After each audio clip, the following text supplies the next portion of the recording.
बिस्मिल्लाहिर्रहमानिर्रहीम। आज से हज़ारों साल कबल जज़ीरा अरब के जनूबी इलाकों में यमन के गिरदनवा में एक शहर आबाद था जिसे सबा कहते थे, और वहाँ बाद लोगों को कौम सबा कहकर पुकारा जाता था। जहाँ के लोग नहायत ही नेमतों और राहतों में थे। हर तरफ लहलहाती फसलें और फल से लदे दरख्त मौजूद थे, मगर ये कौम शिरक में मुब्तला थी और सूरज की पूजा किया करती थी। जब वहाँ के बादशाह शर्जील बिन मालिक की मौत हुई तो इसकी बेटी बिल्किस ने हुकूमत की बागडोर संभाली। बाद मौरखीन ने लिखा है कि बिल्किस के वालिदैन में से एक जन्नात में से थे, मगर इस नज़रिए की कोई वाज़ेह दलाइल नहीं मिलते। मलका बिल्किस एक काबिल औरत थी जिसने यमन पर 9 साल नहायत ही खूबसूरती से हुकूमत की। दुनिया के बेशतर इलाकों में जो हुकूमत होती थी वो सूबाइयों के हाथ में थी। यही वजह थी कि ये कौम नहायत ही दौलतमंद थी, मगर ये वो ज़माना था जब मशरक़ से एक अजीम मोहत बादशाह की ताकतवर हुकूमत और जाहो जलाल का डंका बजता था, जिसे तारीख में हज़रत सलमान इब्ने दाऊद के नाम से जाना जाता है। हज़रत सलमान अलैहिस्सलाम की हुकूमत दुनिया के बेशतर ममालिक में थी, जिसका दारुल खुलाफा यरूशलेम शहर था। आपको हवा, जन्नत, चरिंदों परिंद और जानवरों पर हुक्मरानी अता की गई थी। एक दिन का वाक़या है कि हज़रत सुलेमान अलैहिस्सलाम ने दरबार लगाया तो जिन और इंस, जानवर और परिंदे सब के सब हाजिर हुए, मगर इनका चहेता परिंदा हुदहुद गायब था। आपने पूछा, हुदहुद कहाँ है? जब वो नजर न आया तो सुलेमान अलैहिस्सलाम ने फरमाया, अगर वो अपनी गैर हाजिरी की कोई मुनासिब वजह पेश न कर सका तो इसे ज़िबा कर दिया जाएगा। अभी ये गुफ्तगू हो ही रही थी कि हुदहुद हाजिर हो गया। पूछा गया, तुम कहाँ थे? हुदहुद ने बड़े एहतराम से जवाब दिया, ए अल्लाह के पैगंबर, मैं उड़ते उड़ते एक ऐसे मुल्क पहुँच गया जहाँ लोग शिरक में मुब्तला देखे। वो आग और सूरज की पूजा करते हैं। इनकी एक रानी है जिसे वो बिल्किस के नाम से पुकारते हैं। वो एक बहुत बड़े तख्त पर बैठकर हुकूमत करती है। इसके तख्त में कीमती हीरे जवाहरात लाल जमर्द जड़े हुए हैं और इसके पास तमाम शाही सामान मौजूद है। हज़रत सुलेमान अलैहिस्सलाम ने कहा, अगर तुम्हारी बात सच है तो मेरा खत इस मलका तक पहुंचाओ ताकि वो शिरक से बाज आ जाए, और खत पहुंचाने के बाद वहां बैठकर सुनो कि वो क्या रद्द अमल अख्तियार करती है, और फिर आकर मुझे खबर देना। हज़रत सुलेमान अलैहिस्सलाम ने खत रवाना किया, जो कुछ यूं था, शुरू अल्लाह के नाम से जो बड़ा मेहरबान और रहम फरमाने वाला है। ये इज्जत वाला खत हज़रत सुलेमान इब्ने दाऊद की जानब से मलका बिल्किस की तरफ है। जो हदायत की पैरवी करे इसके लिए सलामती है। मुझ पर गलबा की ख्वाहिश ना करो, मेरे मुकाबले में सरकशी अख्तियार ना करो, बल्कि फरमाबरदार और मुत्ती होकर मेरे पास आ जाओ। दरअसल मलका सबा और इसकी कौम की तरफ दावत इस्लाम थी। हुदहुद ने ये खत ले जाकर मलका बिल्किस की गोद में गिरा दिया। मलका के दरबार में इस वक्त 300 के करीब सरदार बैठे थे। उन्होंने जब ये खत पढ़ा तो तैश में आ गए और कहा कि ये हमारी तौहीन है, हमें इसका सख्त जवाब देना चाहिए। मगर मलका बहुत समझदार थी। इसने इन्हें समझाया कि खत से पता चल रहा है कि कोई आम शख्स नहीं, लिहाजा हमें हिकमत से काम लेना चाहिए। इसने कहा कि मैं हज़रत सलेमान अलैहिस्सलाम की तरफ एक तोहफा भेजती हूँ।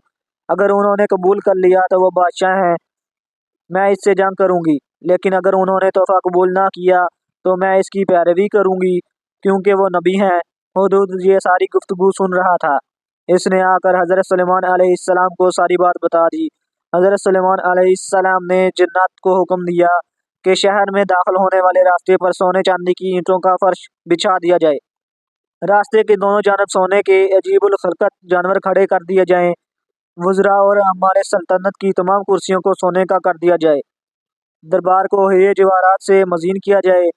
इधर बिल्किस ने हज़रत सुलेमान अलैहिस्सलाम के लिए तोहफ़े रवाना किए, जिनमें सोने की ईंटें, जवाहरात, गुलाम, कनीज़ें और मलका का एक खत भी था। जब ये तमाम तोहफ़े लेकर कासद हज़रत सुलेमान अलैहिस्सलाम के दरबार में पहुंचे और उन्होंने ये सब देखा तो शर्मिंदा हुए। हज़रत सुलेमान अलैहिस्सलाम ने मलका के कासदों से कहा, क्या तुम लोग माल से मेरी मदद करना चाहते हो? मगर देख लो, जो कुछ अल्लाह ने मुझे दिया वो इससे भी ज्यादा है जो तुमने दिया है, लिहाजा तुम्हारा तोहफा तुम्हें मुबारक हो। अब तुम अपने तहफ़ के साथ वापस जाओ और अपनी मलका से कहना कि हमारा इंतज़ार करे, हम एक ज़बरदस्त लश्कर लेकर आएंगे। जब यह खबर मलका को पहुंची तो वह समझ गई कि वाकई ये अल्लाह के नबी हैं, लिहाजा इसने जंग के बजाय हज़रत सुलेमान अलैहिस्सलाम के दरबार में हाजिर होकर अपनी अतात का यकीन दिलाने का फैसला किया। जब हज़रत सुलेमान अलैहिस्सलाम तक ये पैगाम पहुंचा तो आपने अपने दरबारियों से कहा कि तुम में से कौन है जो इनके आने से पहले मलका का तख्त मेरे पास उठा लाए। एक दियो हैकल जिन ने कहा, आपके दरबार को बर्खास्त करने से पहले मैं इसे ला सकता हूँ। मैं इस काम की पूरी ताकत रखता हूँ और अमानतदार भी हूँ। फिर एक और शख्स जिसके पास किताब का इल्म था, इसने कहा कि मैं ये तख्त आपको आपकी पलक झपकने से पहले ही ला दूंगा। फिर हज़रत सुलेमान अलैहिस्सलाम ने इस तख्त को अपने पास रखा हुआ देखा तो पुकार उठे, ये मेरे परवरदिगार का फजल है ताकि वो मुझे आजमाए कि मैं शुक्र करता हूँ या नाशुक्री, और जो शुक्र करता है तो इसका शुक्र इसके अपने ही लिए मुफीद है, और अगर कोई नाशुक्री करे तो मेरा परवरदिगार बेनियाज है और अपनी ज़ात में बुजुर्गों बरतर है। मुर्रखीन के मुताबिक वो शख्स हज़रत सुलेमान अलैहिस्सलाम का कोई दोस्त था जिसका नाम आसब इब्ने बरखिया था, और बाज़ ने लिखा है कि वो आपका खालाजाद भाई था। कहा जाता है कि इस तख्त की लंबाई 80 हाथ, अर्ज 40 हाथ और ऊंचाई 30 हाथ थी। इसमें मोती, सुर्ख, याकूत, जमर्द जड़े हुए थे। हज़रत सुलेमान अलैहिस्सलाम ने इस तख्त में रद्द बदल कर दिया और इसे पहले से भी बेहतर बना दिया। जब मलका बिल्किस हज़रत सुलेमान अलैहिस्सलाम के दरबार में हाजिर हुई तो आपने पूछा, क्या तुम्हारा तख्त भी इसी तरह का है? इसने कहा, ये तो गोया हूबहू वही है, और हमें तो पहले ही मालूम हो गया था और हम फरमाबरदार हो चुके।